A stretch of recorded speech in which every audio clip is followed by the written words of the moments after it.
you staying tonight? Well, I was. Yes, yes, great. No, I mean, I want you to. I was just conspicuously not taking anything for granted, you know. Thought I might get some marks for that. Idiot. Do you want some coffee?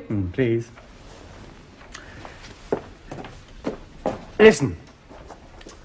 Thanks for helping me clear this place up. Well, I quite enjoyed it. Doing your housework certainly gives you a sense of achievement. A bit like an outward bound course. Yes. Especially enjoyed Miss Havisham's room. What? You know, the front room upstairs. The one you haven't touched since your wedding day. The dust itself wasn't of sentimental value, was it? Because I've removed a few hundredweight of it. Are you going to warm to this theme at all, or did you just want to mention it in passing?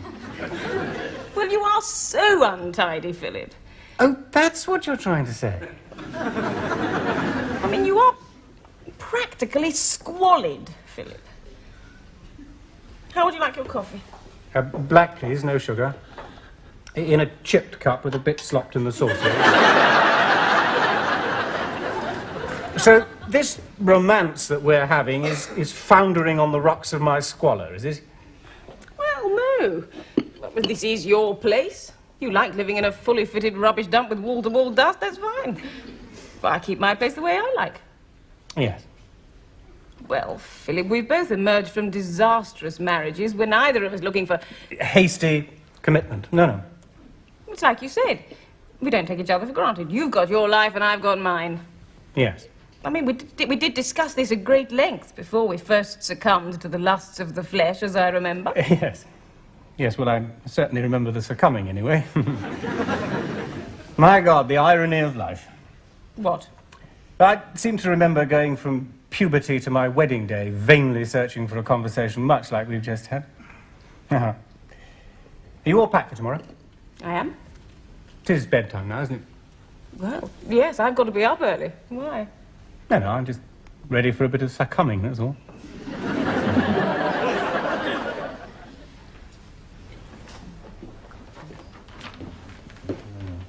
Morning, Ruth. Morning, Napoli. Morning. Morning. I'm on the heart diet. What's that? It's the stiffest sentence a GP can pass on you off his own bat. What does it entail? Just cutting out a few things. Aha. Like milk, cheese, eggs, butter and cream. Salt, nuts, pork, kidneys, bacon. Prawns, crab, shrimps, lobster. Dear me. Beef, mutton. Biscuits, pastries, cake, sugar, chocolates. Did I mention liver? No. White flour, avocados, coconuts, sausages, pies, ketchup, salad dressings, calves, brains and tripe.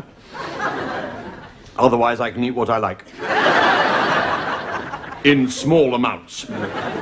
So I'm in an absolutely bloody mood. I'm in search of some inferior I can kick. Where's the British disease? He doesn't appear to be in yet. No. Well, fair dues. He had a hard day yesterday.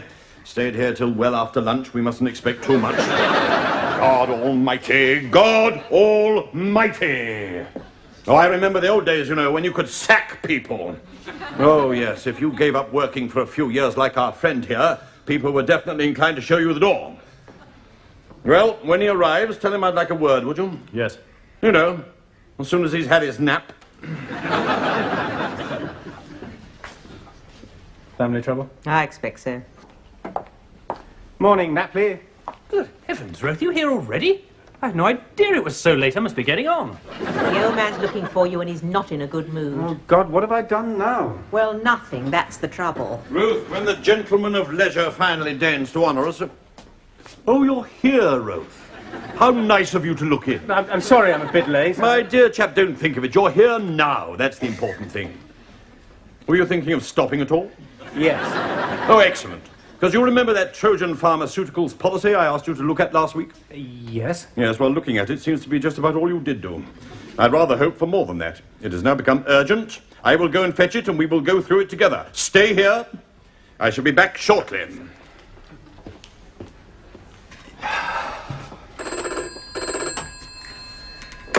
Claims analysis. Oh, hello, how are you? Ha, yes, you did. I brought it in. Well, I thought I could bring it to you. What? No, I haven't. We're talking about your makeup bag, Liz. Yes, well, I haven't looked inside. I was okay for mascara this morning. Oh, hang on.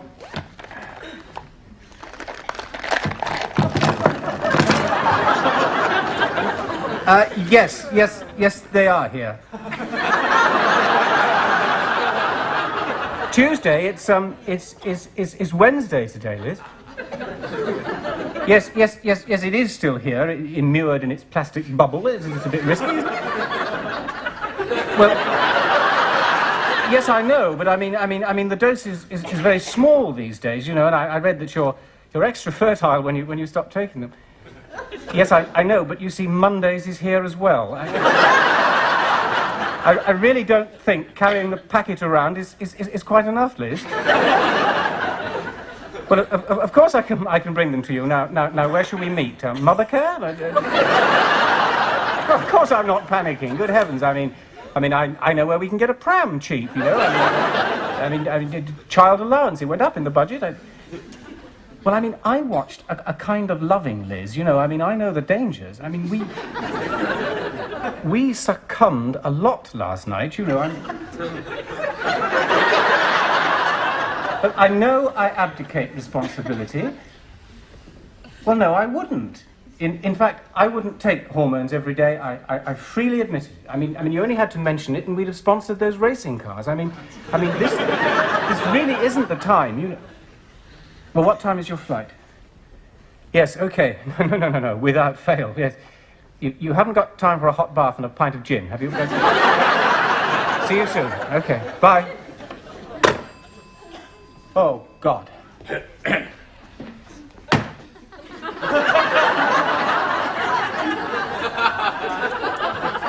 Just about to fix your face, are you? No, you see, what happened was... Oh, that's all right, Ruth. No need to explain. Your private life is your own affair. It's not for us to make judgments. One thing does surprise me, though. What's that? I really wouldn't have thought Tangier beige was right for your colouring. So, there's no accounting for taste.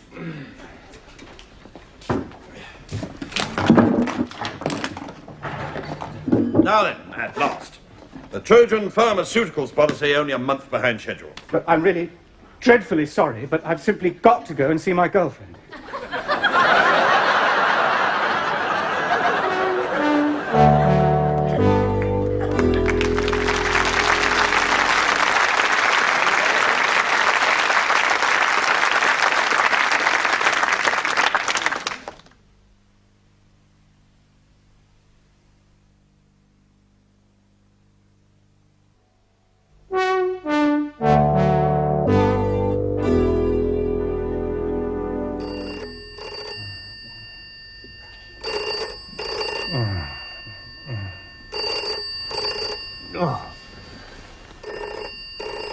It's 1 o'clock in the morning. Who calls me at 1 o'clock in the morning? Hello, Ellen. Oh. Hello, Ellen. Why are you calling from a phone box? No, of course you can come round. I was so bored, I was just whiling away the night sleeping. Yes, no. You come round, Ellen. I'll put some coffee on. Yeah, okay, bye.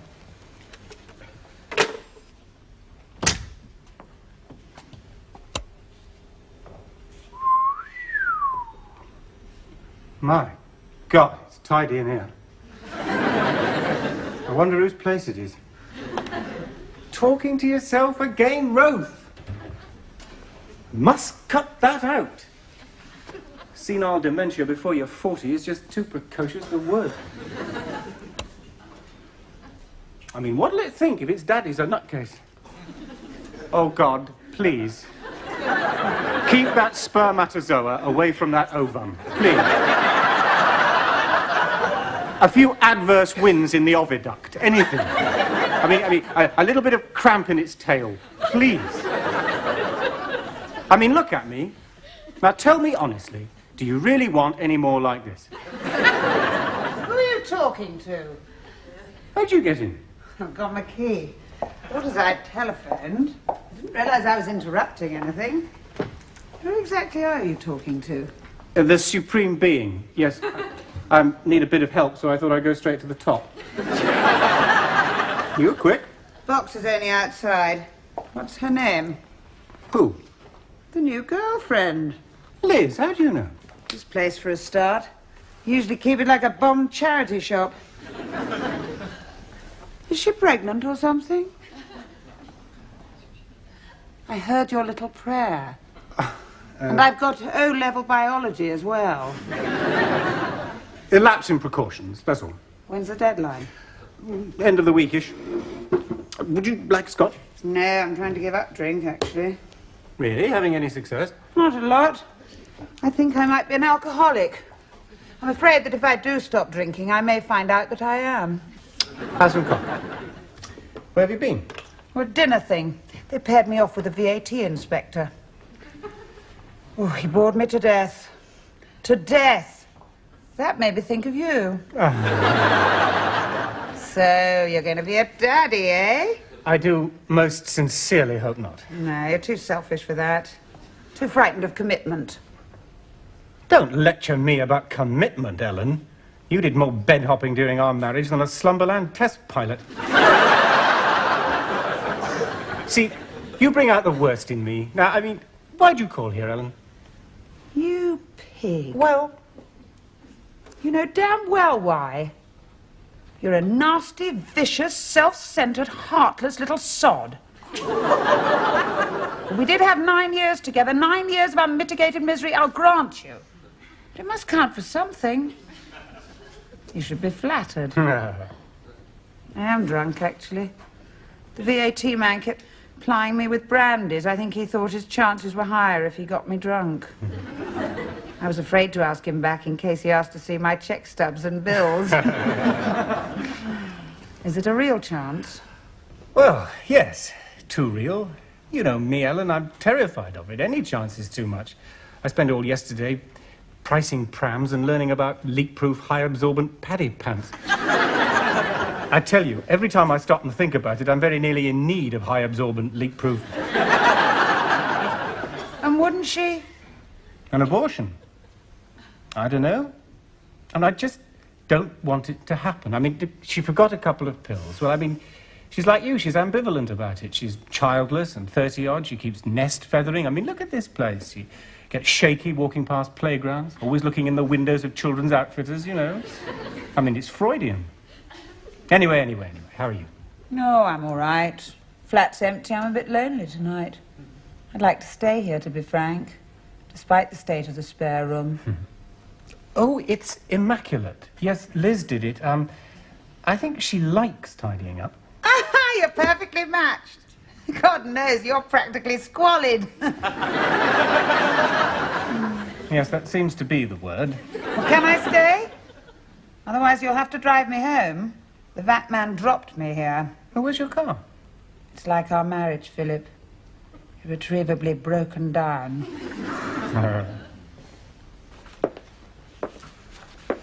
Where's Supersonic? He's just popped out for a celebratory cup of coffee. To celebrate what? Not being a father. Oh, that. Well, that's a relief all round, isn't it?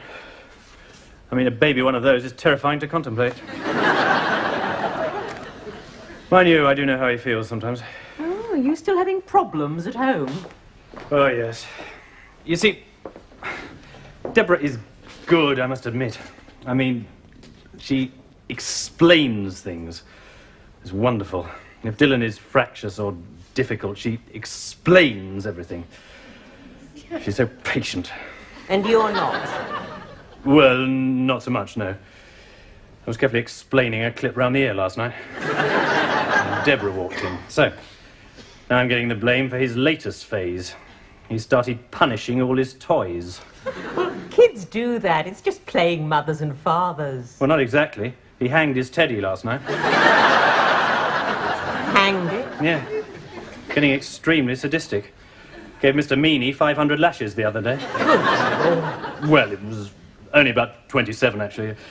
He's not too hot at counting, but that's not the point. No. The worst thing was when he stole the bread saw and cut his action man up. He said he'd been very naughty. I tell you, Dylan makes the Ayatollah Khomeini look like a social democrat. Deborah Welsh.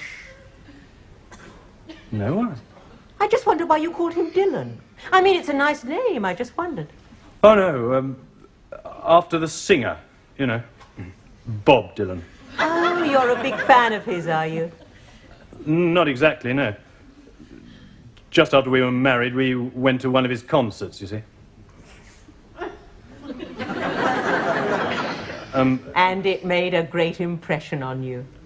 Well, no. We couldn't get in, actually. Oh. So we were unexpectedly at a loose end. Yes? Well, Deborah's always been convinced that that was, you know, the time. Oh, I see. Yeah. Yes. Well, I shouldn't worry. I expect he'll soon start treating his teddy better. Oh, it's not his teddy I'm worried about. Ever since he nicked that bread saw, I go in fear of my life. All right. Not founded a dynasty, then? Mercifully, no. Have you anything for current evaluated? No, I haven't quite finished it yet. Haven't quite started it, you mean? Nappy, why can't you just do your job and leave me not to do mine, eh? I say, Napoli, got any decent coffee on the go? Well, I can soon make some. White with? Black without, thank you so much. Jolly decent of you. Slimy little crawler. You free for a few moments, are you, Ruth? Yes. Not slipping off to see a friend at all? Oh, no. No airport trysts to keep? No. Good, good. No, I wouldn't want to intrude on your private arrangements. Alice and I went out to dinner the other night. Oh, yes? Posh do. I watched Alice getting ready, from foundation garments to hair lacquer. It's a significant undertaking. Eventually, she tottered about in high heels, scarcely able to walk in her dress. Her face painted in absurd colours, framed by a freshly applied magenta rinse. "How do I look?" she said, pouting in the mirror. I thought, she's a punk. She wears bondage clothing, coloured hair and pins through her ears. "You look ravishing, my dear," I said. "You look an absolute freak," I thought. All humanity suppressed, all individuality submerged. Well, it struck me the other day while I was watching my future son-in-law putting his makeup on. I've told you about the shaven-headed Neanderthal thug who's impregnated my daughter. Yes. Yeah. But he came in an absolutely foul mood. Had a bad day's mugging, I suppose. Been bursting to go to the loo all day. Couldn't find a telephone box. Oh, that sort of thing. Things were getting him down. As there seems no way of avoiding him becoming part of the family, I periodically have a go at conversation with him, you know. A straight man-to-moron chat. Yes. Turns out he would like to land a decent job. Mm-hmm. Which, as we all know, is about as likely as you winning the Queen's Award for Industry. I somehow restrained myself from asking if he thought that rolling up to interviews with a shaven head, a blue Mohican plume, knee-length trousers, and the word brainless tattooed on his shiny skull was actually improving his chances. And turned the conversation round to finding out what chain of events led him to mistreat himself so dramatically. Yes. He grew up in a tower block in the East End. The origins still show. If you ask him to spell something, he mimes aerosoling it on a wall. And his parents don't seem to have been the most caring of individuals. What did his father do? Beat up his mother, principally, it seems, when he was there. It was your actual broken home. Certainly, severely fractured. Father seems to have been apprenticed to a team of burglars in Rotherhithe. Spent much of his time with a fancy woman in Peckham. Mother was left at home. Frightened to go out of the flat for fear of the gangs that roamed the corridors, no doubt numbering her son among them, she stayed at home and subsisted on a diet of fish fingers, Librium and John Player Special. When he got to school, the teachers were always on to him about how stupid and useless he was. I don't think the teachers were of the highest quality. I think by the time he got there, all the good ones had been knifed, beaten up, or run away to find a softer life in the SAS. Well, I mean, he is stupid. He makes no secret of it. Whenever he's charged with being guilty of some error, he always answers with the disarming candor, "Well, I'm thick, ain't I?" This is almost the only phrase in his entire repertoire that he pronounces without aggression. It is uttered with an almost seraphic comeliness. It is, I kid you not, Roth, touching. "Well, I'm thick, ain't I?" Lack of intelligence isn't a crime. If it was, half the cabinet would be in Parkhurst. Don't misunderstand me, Roth. This is a merciless thug I'm talking of. But then, you see, Alice is merciless in her way. If you ask her what should be done with such people when they commit crimes, her remedies begin with hanging and flogging and gradually get more severe. Now, I was very struck with the similarities between these two. I thought I'd come in and tell you about it. Yes. Because I know how boring it must be for you sitting in here with nothing to do all day. Thank you, Napley. You're a fine man. I've just been telling Roth here about my family trouble. Ah, yes. You've got kids, haven't you? Yes. Boy and a girl. Angela and Dylan. Dylan. That's a nice name. What made you choose that? My wife's Welsh. You were really worried, weren't you? Yes, really, weren't you? Yes. I have this dreadful desire for a baby, though, which complicates things. That's why I forget to take pills, I think. You don't have that problem. No, no. Having had a quick glance at the human condition, the idea of inflicting it on anyone unnecessarily strikes me as bordering on the sadistic. That was a terrific meal. Good. Your wife a good cook, was she? Ellen, she couldn't cook cuppa soup. Her idea of exotic cooking was sprinkling Parmesan cheese on spaghetti hoops. Why'd you mention Ellen? Is she the one who's been sleeping in Miss Havisham's room? Yes. You are divorced. Oh, till death do us part, but we do seem to go in for a bit of Burton and tailoring now and then. I see. But nothing happens. I mean, it is of no significance. She just misses slagging me off, so every now and again she pops round for an omnibus edition. Don't you ever see David? Good God, no. Well, it's late. I guess we ought to get to bed. Yes, I'll just clear the table. I do hate to leave things untidy. Oh, by the way, Philip, there's something I forgot to mention. What was that? I left my makeup bag at the airport.